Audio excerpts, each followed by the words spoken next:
let's keep moving. And I want to connect Venice here, movie to movie. We talk about Austin Butler too playing Elvis. I think we should transfer to the trailer roundup and talk about Jeff Nichols' upcoming movie that has a lot of buzz from Venice, and it is The Bikeriders. So as I said before, starring uh, Austin Butler, but also Jodie Comer in the female lead, who seems like she's narrating or telling the story for this movie. Then you have Tom Hardy as the leader of a bike riding gang. Then you have Mike Feist. It looks like he's almost like in a reporter type of role. Boyd Holbrook, Norman Reedus, Michael Shannon, star-studded cast. Few of our favorites here, Ricky Flex. Coming out December 1st. So I think you mentioned the Rotten Tomatoes too, like 91%, right? Already getting pretty rave reviews. What was your impressions from the trailer? It's everything I want it to be. It looks amazing. My only real issue with this is that it's too much like Sons of Anarchy, which is one of my favorite shows of all time, one of the best just standardized television series. It's like Austin Butler in the Jax Teller role. He's like the up and coming, gonna take charge one day over the Tom Hardy, the Ron Perlman, Clay Morrow, uh, in Sons. It's that same thing, and then you have Austin Butler meeting Jodie Comer with a wicked Chicago accent, who's a good girl, similar to Tara Knowles in Sons of Anarchy, saying, "Hey, you should probably get out of this life," even though the motorcycle club is his life, and he's supposed to be the leader one day. And then it's just Tom Hardy saying, "Let's burn some freaking bars down because they disrespected a member, and we're never taking off this freaking jacket because it is our life." And Tom Hardy, speaking of accents, also has an accent, of course. Love it. Just this trailer was awesome. It's everything I wanted to see and more. Austin Butler just looks like a James Dean type of part here. Like, I cannot wait to see this movie. I'm so glad it made the most anticipated top billing. And it's actually coming out this year. It looks like it's actually going to happen. Not going to be delayed. December 1st. I cannot wait. I think this movie looks sick. I think my big takeaway is like Austin Butler is a true blue movie star now. And like after Elvis, like this one, it seems like even with a movie with Tom Hardy and Jodie Comer and Michael Shannon, like the person I come away with saying like that guy is going to make this movie must see. It's Austin Butler. I was a little turned off by the voice from Jodie Comer. I don't even know turned off is the word, but I was just taken back because Mm. what we've seen her, she's so soft and gentle. And you see her almost like we talk about the Chicago accent, almost like a little more masculine. I was like, whoa. You took my breath away. I'm Benny. Like what's happening here? And with that haircut, I'm like, okay, it's kind of interesting to have her perspective, her telling the story as kind of an outsider to this gang, I would assume to start, and her watching like the heir, her relationship to the heir of this gang, Austin Butler to a Tom Hardy, seeing their dynamic, but also the romantic one. And I assume Mike Weiss is like the reporter that she may be talking to or conversing with in this movie. I also think um Tom Hardy, it's just good to see him not as Venom, not as Eddie Brock. Like I haven't seen Tom Hardy take a movie very seriously in a long time.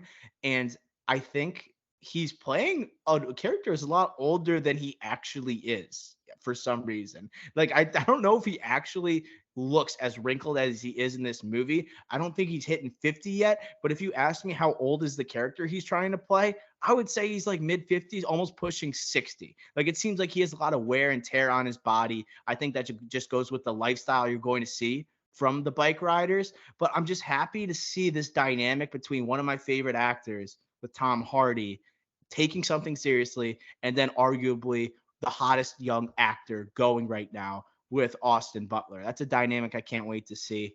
And then also this cast. I like how this is a teaser. We got a quick look at um, Michael Shannon. I think we got a quick look at a cracked out Norman Reedus, and then we Yes. didn't really get anybody else. I like how they're Yep. kind of Yeah. saving it a little bit. True blue teaser. I'm in on this movie. Yeah. So we saw Michael Shannon, kind of the wacky character in the group. Norman Reedus, probably the drugged out guy or something in the bike rider crew. So that's I love that. We got no Boyd Holbrook here. Yeah. So that tells me two things. One, okay, maybe he's not as significant in this as I thought, but he looks the part. Or two, they're going to shift away from Sons, not make Tom Hardy the bad guy, like in Clay Morrow, the leader of the group, trying to get the heir, but maybe Boyd Holbrook's gonna be the bad guy here. Rival gang, Rival or the gang. guy who is like the guy who thinks he should be the leader of the gang. Right. So like the guy that challenged a fiery, like an anger issue type of character of Austin Butler. You know, that's what I think. Yeah, I and they agree. didn't show him, I think, on purpose. That would be awesome. But I will say, coming out of Venice, the only thing I'm hearing is Austin Butler's a movie star, and Jodie Comer is like, if there's going to be anyone that's nominated here, it's going to be Jodie Comer. So I really hope Tom Hardy's really good in this because he's one of our guys, like one of our favorite actors. And he kind of needs this, I will say, after the Venom, Capone, Venom again. He hasn't really done anything good since Dunkirk, 2017. So I think he really needs this to be good. And I think being next to Austin Butler, I think this is his like comeback party before he's in the Venom trilogy. He does another Venom movie. This part from Tom Hardy, I might sound like a crazy person right now, but it actually kind of reminds me of a part that like Brando would take later on in his career. Like this like leader, this like we talk about him in The Godfather, has been away for a long time, doesn't have to chew up all the screen time. He could pass it on to a young, more exciting lead, but also can steal the screen when he's on it. You know, I kind of get that vibe. And I know he's not as old as like Brando in The Godfather, but like he looks like it in this movie. He does look all wrinkled up. And I do want to say the other performance I'm looking forward to is Norman Reedus, just because he looks like he's going to absolutely lose it in this movie. Really known for the small screen, Walking Dead, Daryl Dixon. I think he's getting his own show. I think he's also like the prototypical bike rider. When you think of like an actor that probably rides a motorcycle regularly, it's like, how could you not put him in this movie? Boyd Holbrook also, I would also say, like he rides a motorcycle, I think in 2 different films that we've seen, one Dial of Destiny, and I think he does in Logan as well. Yeah, Logan. I just feel like he's those. I think they perfectly casted these guys. Yeah, I think so. You know, and like Tom Hardy. Let's not to go back to him, but I will. Someday he's in that little corner of our guys like Tom Cruise, him, like guys I want to see win an Oscar someday. This will not be it, but maybe this just gets him back on the path because he's going to do a couple other movies. He's doing an Andrew Dominic movie. He's doing a Gareth Evans movie with Forrest Whitaker and Timothy Olyphant. That's more like a cop detective movie. So like, and then he might do a Mad Max, whatever. So he's not going to be winning an Oscar in the next few years. But maybe this will like get him other opportunities. People will be like, high claim auteurs will be like, hey, Tom Hardy still got it. He's not just a Venom guy or just a action guy. No, he's still got this in his bag. That's what I want to see from him. And like you said, Boyd Holbrook, I think I wanted to see more of him in Dial of Destiny.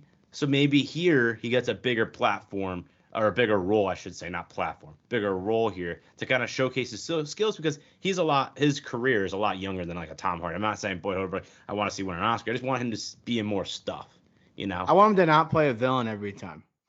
That's what I want. But he's probably going to be the villain. This might not help his case, according to us. But it's like too juicy of an opportunity when you're playing the antagonist in this type of cast. What do you think about my Brando take? Does it remind you like a role he would take later on in his career? I think the Brando take, I understand it, so it's not a terrible take. I would say it's good. The only like quibble with it is that Brando's on the decline, like doing bad movies on purpose, like not on purpose, not on purpose. You know, he kind of like gave up a little bit. Versus like Hardy's like, you know what? I'm gonna take a break. I'm gonna do Venom and make a lot of money and have fun. He knows they're not good movies, you know. But as where it's like it's a little different than Brando when like no one wants to work with Marlon Brando. Marlon Brando, when he goes on set, is a problem. He doesn't care about anything. Yeah, I'm more talking about the role itself, though. Yeah, the role itself totally makes sense. That's why it's a good take. It's an okay take. It's not my best. I've had better. Check out the Star Wars pod. I had some good takes on Ahsoka last episode.